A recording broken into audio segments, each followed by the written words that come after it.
couple of days of coming back from my not so great, but just not so great 18th birthday, I can finally just relax and get prepared to start my new analysis or review, I don't know, of the Iron Giant. Such a breathtaking film.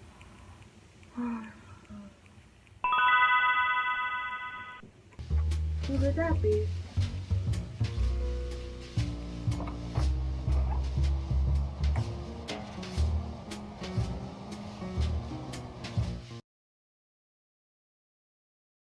Hey, aren't you that loving bully kid from my Dear No Secret video who haunted at the quest for reading? And now here you are today as a delivery man. Man, how has life been treating you today, buddy? Britistoríes? Yes, even though my real name technically is Brittany, and you already laughed. Did you even wish me a happy birthday?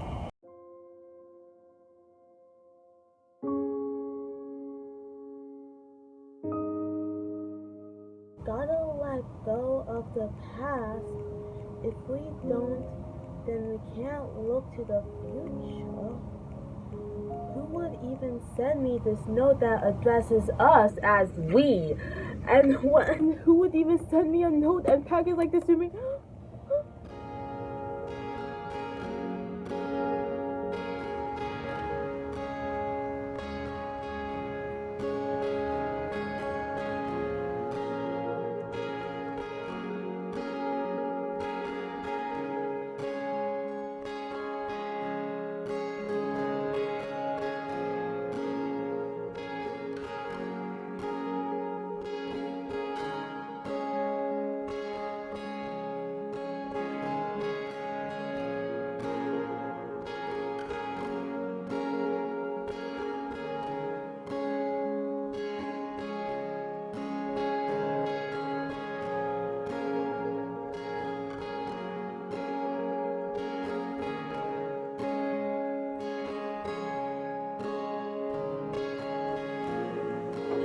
I ain't hiding nothing! Oh wait, no, that sentence is a double negative.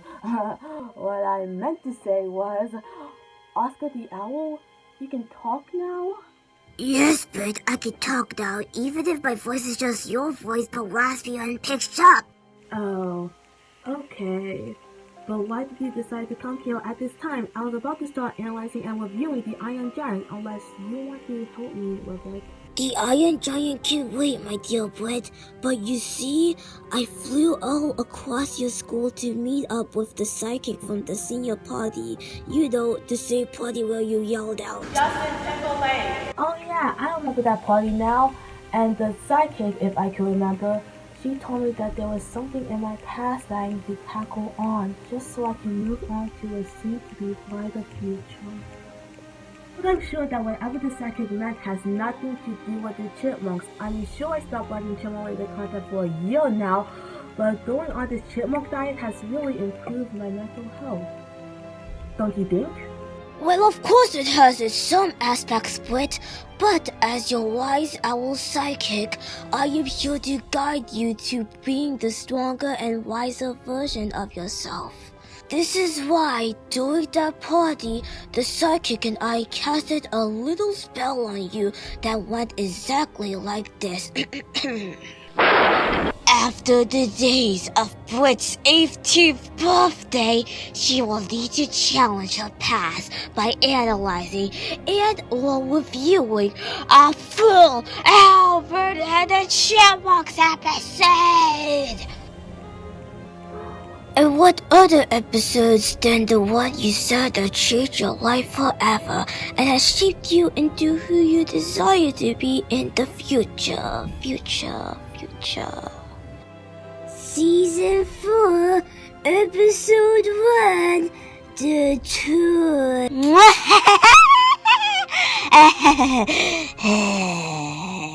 And that's how a spell goes, you know, Sleeping Beauty style.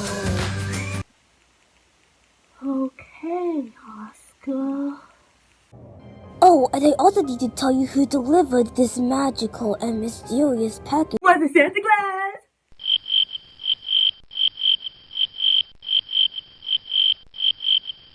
Wait, I forgot. I'm 18 now. No, you idiot! Dang it. It was me! I was the one who delivered this memory package to you to prepare you for the spell we have brought to you and the quest of learning from your past to understand and construct the person you have chosen to be in the ongoing future.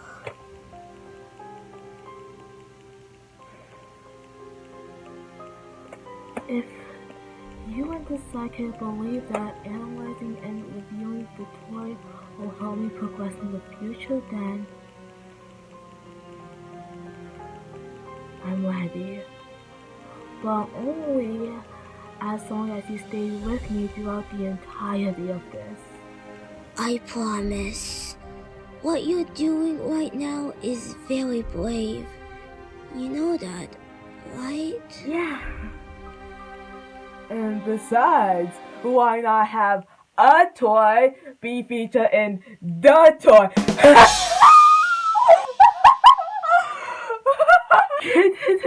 It's your toy and you're helping me review and analyze the toy?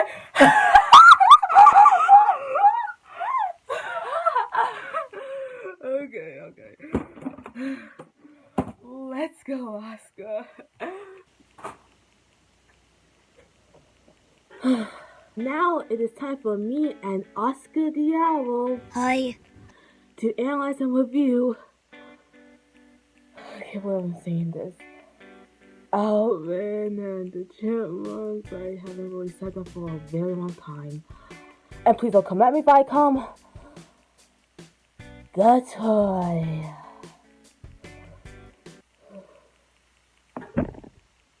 So the episode begins with Theodore sitting by the pool on a blue beach chair, looking sad and depressed while grabbing on the wrist of, who I'm guessing is A2 and S2, and Eleanor, for one brief moment in this episode, or some if you count their entire dynamic in the series, is shown to obviously care for Dio, before purposely canceling these feelings out with an eye roll. Now, in the past, it was no secret that Theodore and Eleanor were one of my favorite childhood ships, and now that I have gotten older, I love them even more, especially when digging deeper into some complex secrets about them. Like how Eleanor will most of the time pick on Theodore for barely doing anything, and Theodore will turn that feeling by so not caring about Eleanor at all.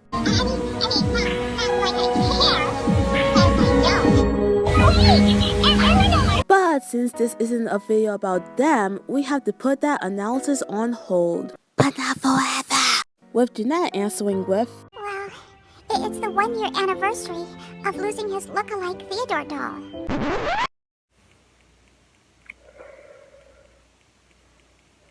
I know that this is just me, but don't some of these lines make it look as if Jeanette is low-key stalking Theodore? We saw what you did. He's there all the time. Yeah, and he asked Eleanor to help him. Is this that hat of Teddy's you lost last week? Well, the good news is that there was no concrete evidence on Jeanette stalking our Dio! Also, you just gotta love how during this entire conversation, Brittany is just sitting in the background like, what does any of this have to do with me? Jeanette, being the kind-natured soul she is, checks up on Theodore, with him saying that he feels guilty about not holding onto his doll T2 tight enough, which based on this dialogue alone, he thinks is an actual real-life thing. Which, it's Theodore. That's one of the reasons why I love him as a kid. The event took place when the Chipmunks and the Chipettes, because why not, since they're more of the main characters than Dave. I miss them as rivals. Gone on a rafting trip where the rough water surrounding Theodore causes his tightness on T2 to collapse, causing it, or him, to be lost in the river, left alone, as the raft kept harshly moving away from him. With even the pure memory of T2's death made Theodore start crying. For the start of this analysis, one of the keywords that we will be focusing on is tight, which is a word that can represent the need for secureness, safety, protection, and care.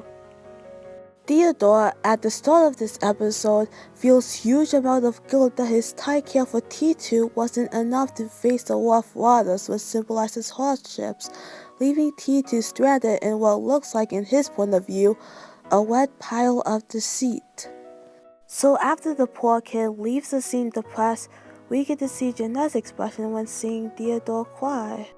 There was just something about how she doesn't respond to Theodore walking off and crying with any words, as you hear the saying, actions speak louder than words.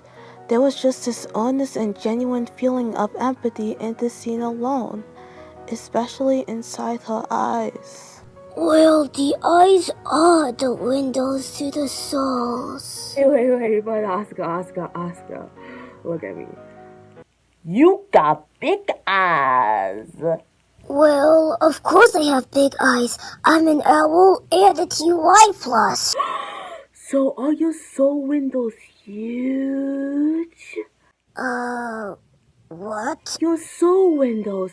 Your windows to the souls are just so huge, as if just one look at them is just enough to let me see those giant, memorizing souls. I could just sit here and watch your soul windows all day. Oh, really? Well, do you know what my soul windows are telling you right now?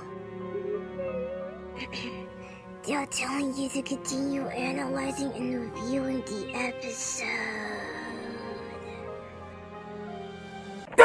I was so close! Theodore, so depressed, hears a doorbell at the door and decides to open it, revealing a mysterious package from a secret admirer. I mean some anonymous person who is definitely not a secret admirer. Theodore Seville?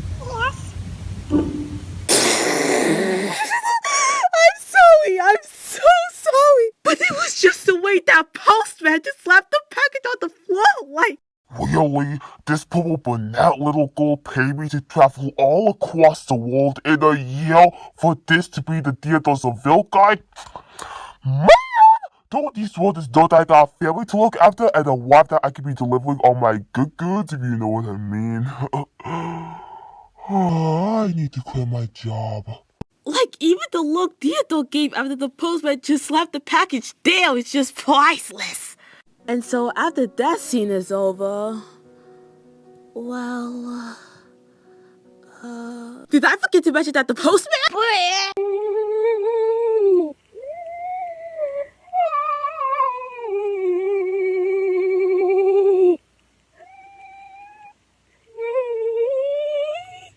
Not this again. What Brit is meaning to say is that she can never describe how impactful the original quote in this episode that Jeanette sent to Theodore for T2 was in discovering herself and the type of beautiful person she desired to be in the future, and why, in her mental health diary, she considers Janet's Carmen to be one of her biggest role models of all time. Sometimes, when we go through hardships, we come out even more special. Brit even goes as far as to try to find the secret meaning and mystery to that puzzling note, such as how Jeanette may possibly empathize with Theodore's struggles and always learn from them at the end.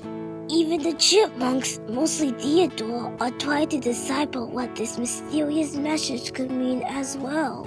He's like Pinocchio. You know, he was gone for a while, and then he had some hardships, and then he came back to Geppetto, and he was a real boy. The note said he was special. Not that special.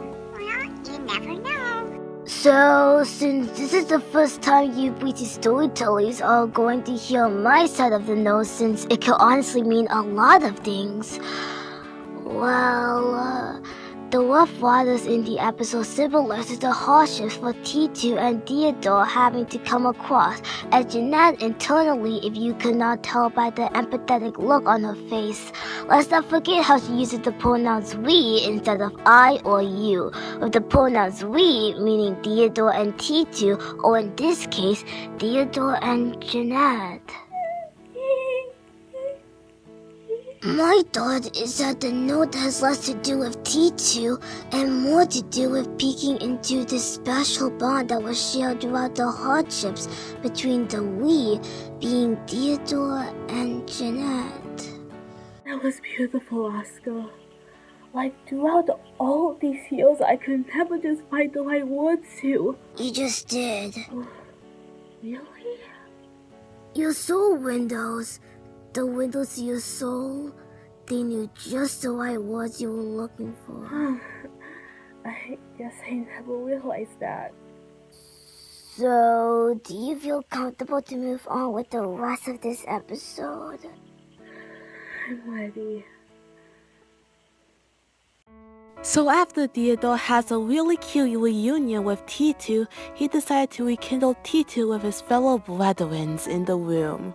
With Simon's lines being comedically sarcastic as always, despite me having a really hard time to like him again after the scam cast. Right, yeah, well, they're obviously enjoying themselves. Well, probably just exhausted from his trip and all the excitement from the reunion. So after the Chipmunks do whatever the heck they did overnight. You know what? I don't even want to know. Theodore noticed T2 moving from his position 4 times in the episode, if it excludes the musical montage of the day, which we'll get to later. Theodore believes that T2 is alive and can move and walk all on his own, while Alvin believes... Or he just fell over. 'Cause he's a doll. Alright, he's still a doll. He's a doll! He's still a doll, Joseph! Wouldn't want to keep T2 waiting. Look, Alvin, we just have to accept that Theodore... Adopted? But, I mean, technically, Theodore, Alvin, and Simon all got adopted by Dave near the end of the road trip, if you can remember. Oh, that's what you meant by Theodore being adopted. But now that you made me think about it in that way... Uh-oh. There could be a possible theory that Theodore genetically might not be Alvin and Simon's birth brother, given how Theo has a completely different eye color from them. No, please move on to the song now! Okay, fine, Party Pooper. The song for this episode is called Best of Buddies, sung by the Chipettes according to the wiki page. And I hate to say this, especially as a musical person, but the song has got to be one of the weakest parts of the episode. It doesn't help that the Chipmunks and mostly the Chipettes singing voices, especially in the new episodes, and by new episodes I mean 2021, since that was probably the last time I watched any new episodes, has like this deeper auto-tune effect that doesn't sound natural or anything Chipmunk-like. I know that the sound producers don't want to make their audience go deaf, but there'll still need to be a little spice here and there when it comes to music in general. Why do you think we love listening to Ariana Grande's high notes in God Is a Woman? The lyrics can either come off as generic, heartwarming, or generically heartwarming, and the happy-go-lucky swing music vibe doesn't really complement the pure confusion and possible terror Theodore is having on screen. Plus, didn't I hear a similar song to this despite Best of Buddies coming in first? 'Cause you're my best of buddies, best buddy. Back that button to your buddy. Back that button to your buddy. I'll keep it nice and warm. And since I feel like the song is already slipping past my mind already, and we still have more time in the musical department, let's talk about one of my favorite songs in this series that is coincidentally the next 2 episodes of this episode, Wherever We Wander. If you can imagine Matthew Parker and the Chipmunks crossing over, let's just say Wherever We Wandered will be their song child. This gave out so many adventure vibes, from the spectacular vocal mixing to the long singing shots to the optimistic and uprising energy, which is just so much passion put into the singing, and the lyrics with my favorite inspirational one being, and we'll wander worlds, but we'll fall from lost to discovering we'll find the key. Yeah. Oh great, now I feel like singing it now. Wherever we wander, we got the whole world in our hands. North and down under, we feel the magic of the... Shut up. You sexist brick. Oscar, was that you? No, it was not. I mean, sure, I call you out for stealing time or acting more dumber than you were back when you were 17, which is ironic since you're a legal adult now, but I would never say anything to you that may sound rude or harsh. Owl's honor. I believe you, Oscar, but if it wasn't you, then who? Ha ha ha ha. It is I, Dunce. And I came to tell you British stories. You know that Britistories isn't my real name, right? Oh, wait, I forgot. Only small people know that Britistories isn't my real name or how it's pronounced. On how dare you prefer a song sung by the Chipmunks over a song sung by the Chipettes?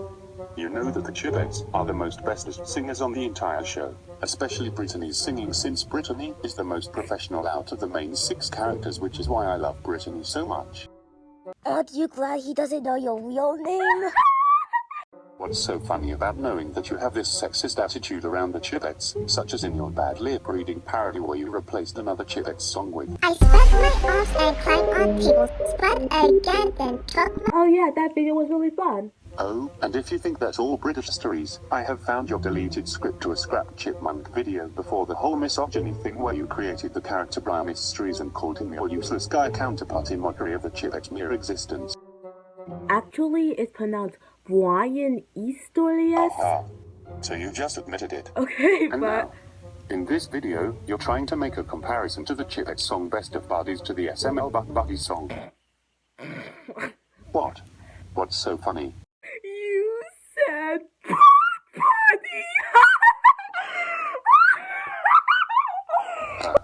Has British stories always acted this dumb and to make sure? All I'm hoping for is that Brittany's increase in stupidity wasn't a side effect to mine and the psychic spell. Brittany who?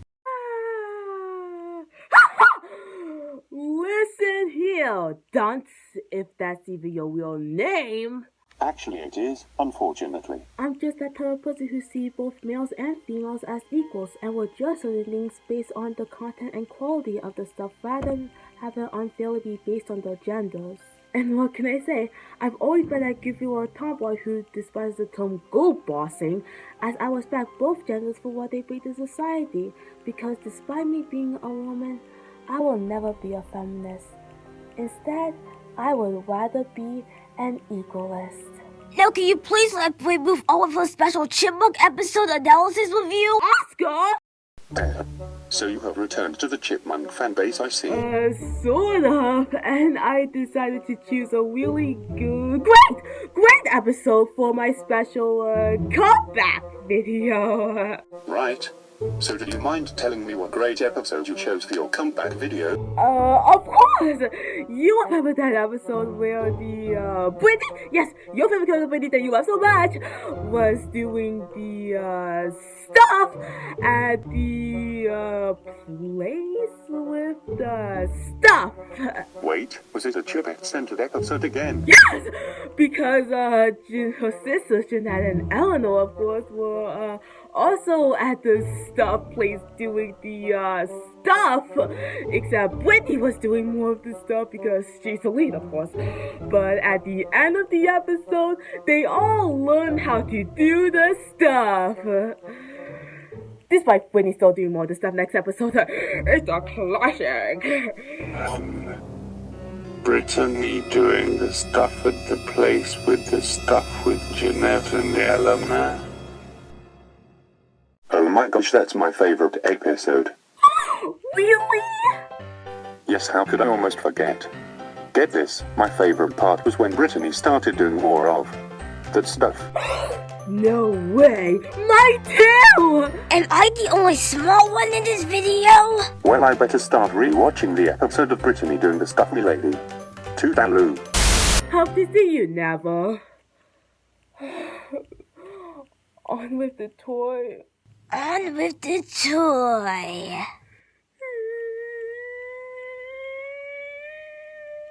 So after that pointless montage, Simon decided to set up a night vision camera overnight. But when T2 moved again, the camera was covered by a quilted blanket that is coincidentally purple with a green line.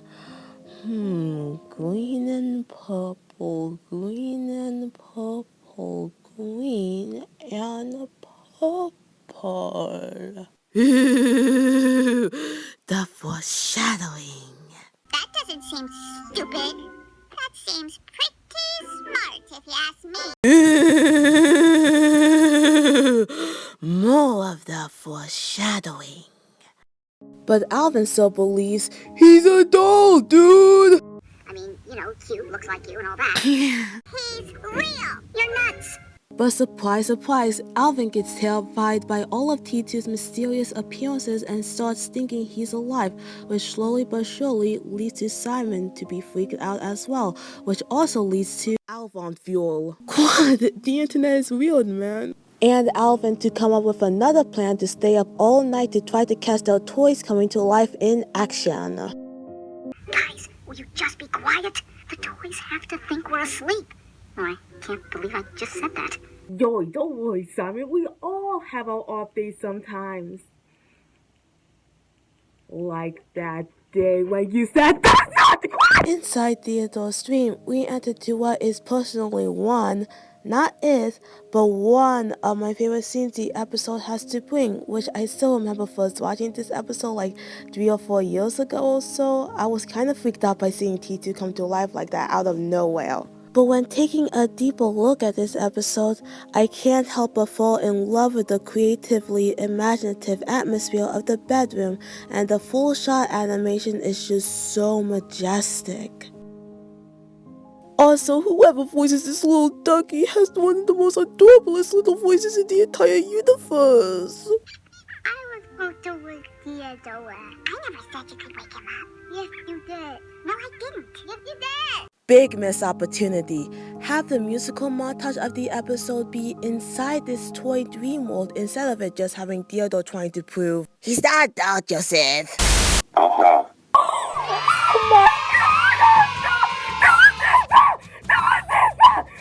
This back! So, Dunce, how was that episode of Brittany doing the, stuff? Amazing as always, but I'm not here to talk about that. I'm only here to hate Britistoríes again. Of course you are. And by what I've heard with my underwater earlobes, it seems that you rather hear imaginary toys sing rather than the Chipettes sing their song Best of Buddies. Dunce, don't you mean Best of Bud Buddies? Yeah, that joke got old really fast. Listen, Dunce, it's not my fault that most, not all, but most of the original songs in this series I possibly have forgotten from just 12 minutes. Like that song, You see my point?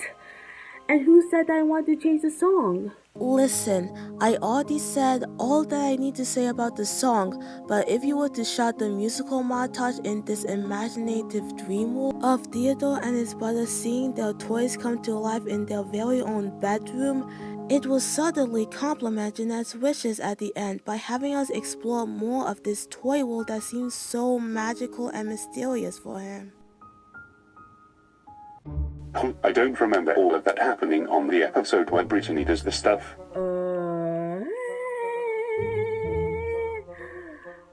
Oh shoot, I forgot he could still hear us.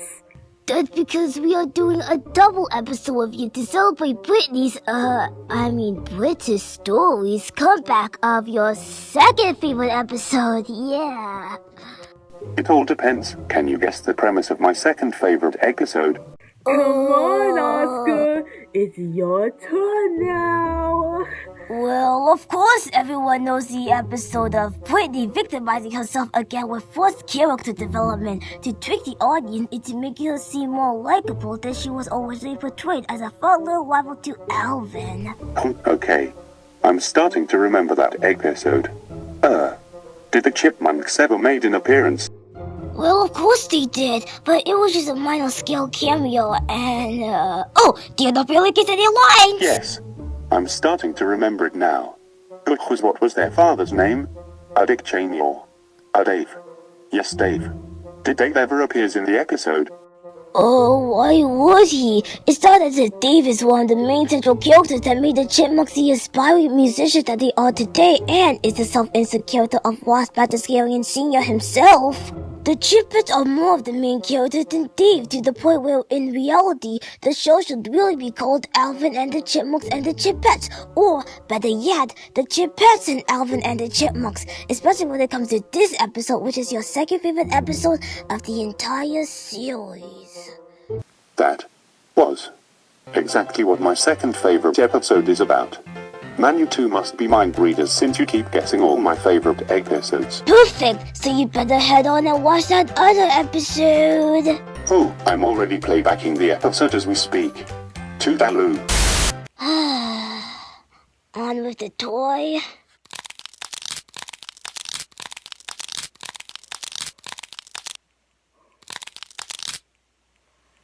Sorry, I was too busy being shocked by how the heck you know all that stuff? The soul windows. Now on with the toy. On with the toy. So Theodore's musical montage Walt the Dream Guy ended with a beaming light and a danger sound similar to a lighthouse peeking through the window and T2 calling it an intruder. Now one thing to point out is that a beacon of light symbolizes a guide to safety and enlightenment that will bring positivity into a situation, but T2 and the other toys, which represents childhood, quickly jump into the conclusion as someone intruding in the dream world just for Theodore to wake up to reality and the truth about what was going on with T2 once all the lights are lit up. Once all of the Chipmunks woke up, they saw a small shadowy figure which got all of them frightened that T2 is really alive. But once all the lights turned on, it was revealed that the one who brought T2 back and started moving him around was no other than Miss Wallflower herself, Jeanette. And that will be all for this analysis review. Bye-bye! Oh no, Brit.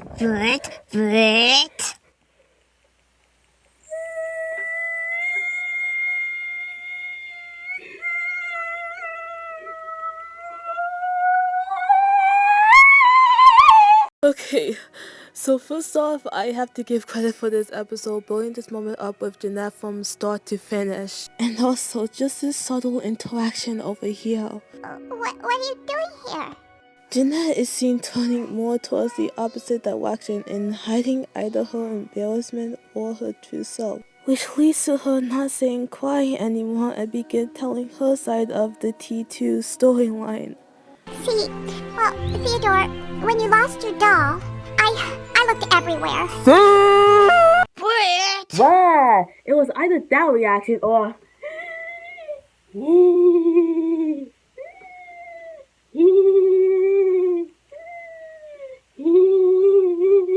And when I finally found him, I hid him in my backpack because I couldn't let you see him that way.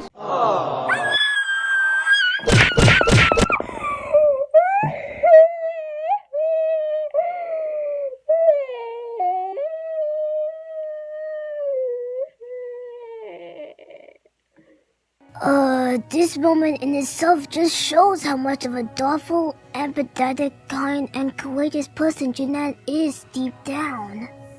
Jeanette was willing to risk going out in the wild all on her own just to find a doll that Theodore was crying over. This was even one of the moments that inspired Brit to come up with one of her original quotes. It takes courage to be kind.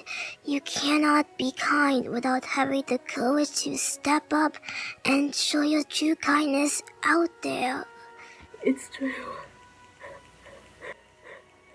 Brit, All I'm gonna say is that it's true.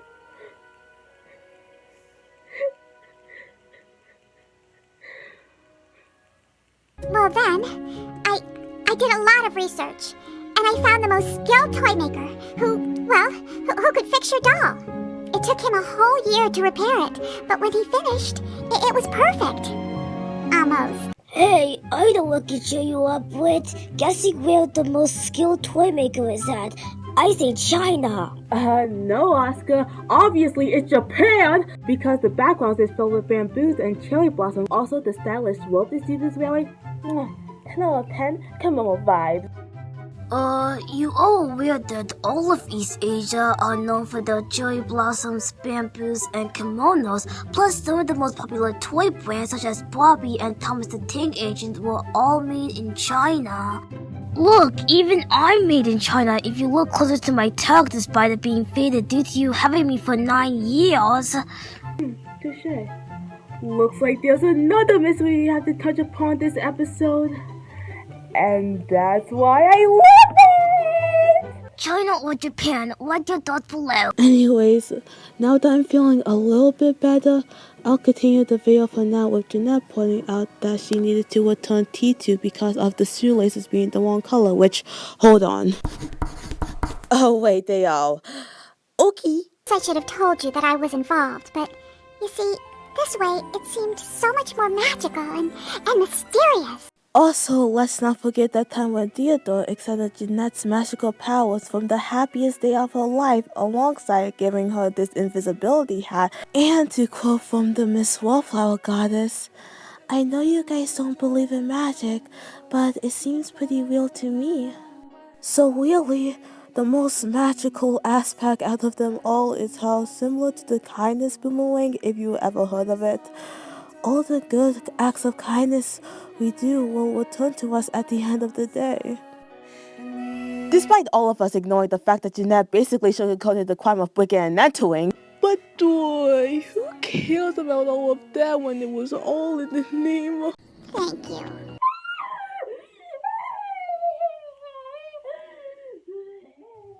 So Theodore hugged Jeanette.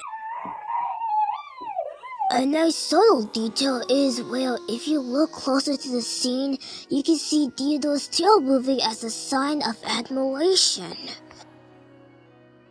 Yeah. Keep on going. Alongside Jeanette making these cute little noises during their cuddling.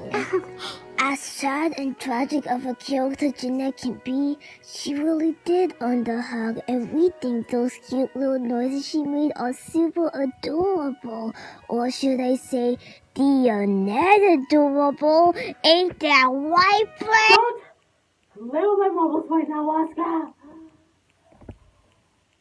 Is it safe to look up? Sure, but Jeanette also does this cute little giggle the second time. Good night. Aww. So, may I? You may.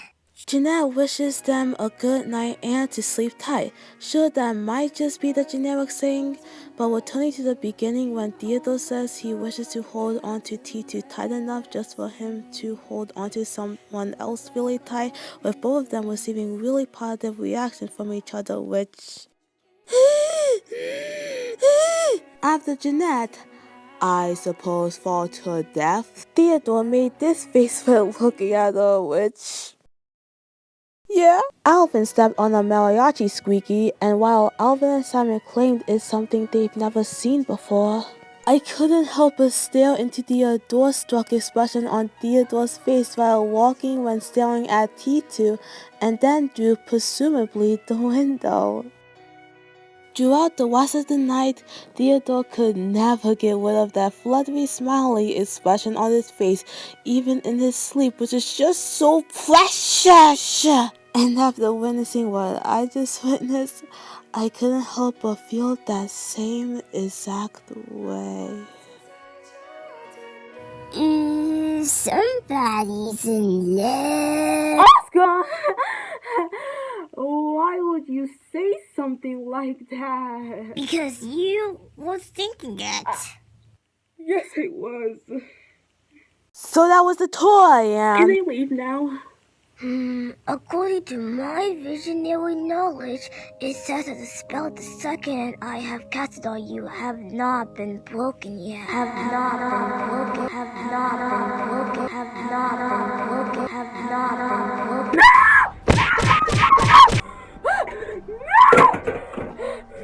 I have analyzed and reviewed a full ALVINNN in the Chipmunks episode after my use break. And it's not just any episode, it was the toy episode. The toy episode made me go, oh, nothing! Oh, you pop up to be like, "Ew, I'm sorry, Brit, but all that you did for this entire video was wait for it." Yeah, that's right, nothing! But Brit, the quest was never about breaking the spell.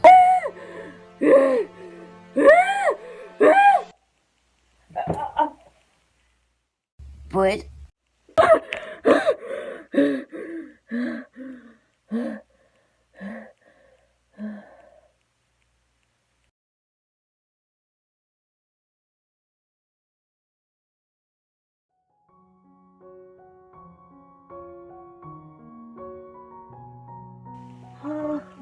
Where am I?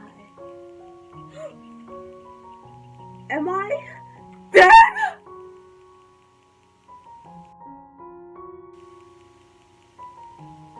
Oscar, is that you? Why, hello, Brittany. Wait, are you Moonlight? You look even more beautiful in person. I wish I could have actually got to you for my birthday, but you know, I'm kind of 18. Yes, I am Moonlight, the most prettiest owls to lay upon the windows of the souls. Oh, you are not dead, Brittany. You are only having a dream in which you must let all your feelings of what inspired you to become who you are desiring to be of yet to come. But I thought I did all that I could. Not quite, Brittany. With great knowledge comes great responsibility. But we are in a safer place now, where you can fully express on how you are letting go of the past, so you can look to the future. I know you are scared, Brittany, but in order to reach the state of truth and enlightenment, you must begin with honesty towards yourself and honesty towards your inspirations.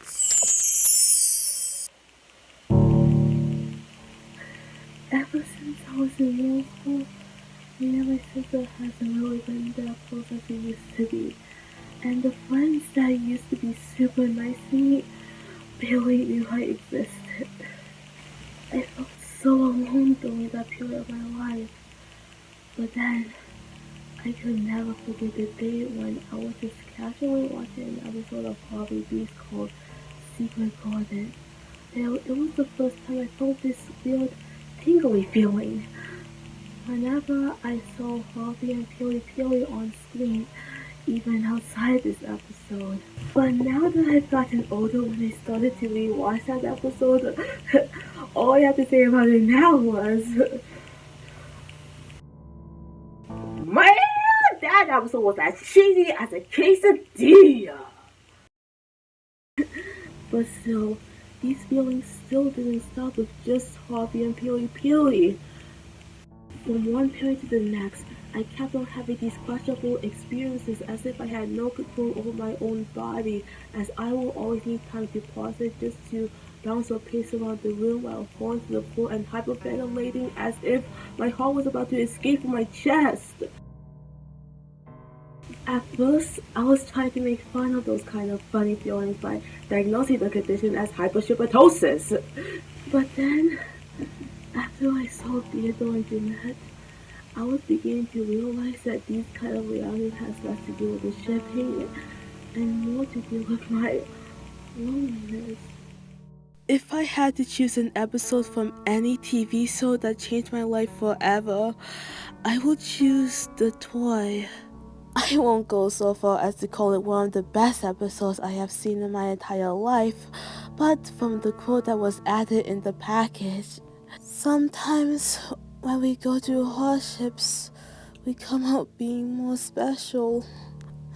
To all the hard work and dedication Jeanette went through for Theodore had helped me understand why I acted so bizarre around certain pairings like this in the first place.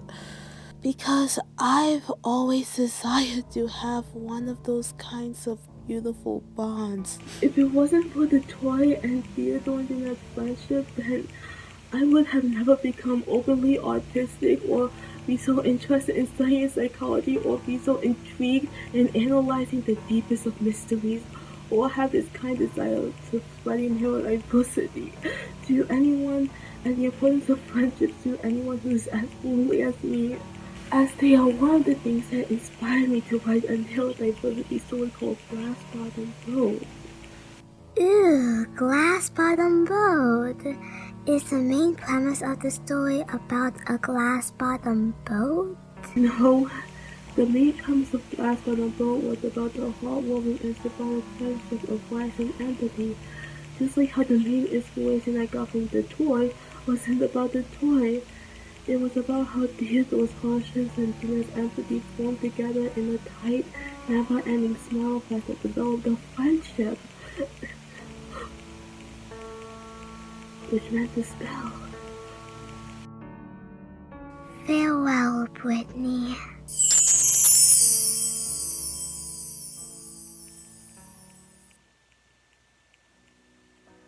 I'm back! Oh my golly, Britt, are you okay? You were just blacked out of the ground for a couple of hours after you got mad that mine and the psychic spell did not get broken. What spell? I don't remember anyone casting a spell on me. Wait, so you don't remember our Sleeping Beauty-like spell? Oh, so then what did you remember? Well, I remember that you and I were analyzing and reviewing ALVINNN Chipmunks the toy, which taught me that being honest with your past will encourage you to understand what inspired you to be and who you will be sooner in the future. Brittany, that message is really special.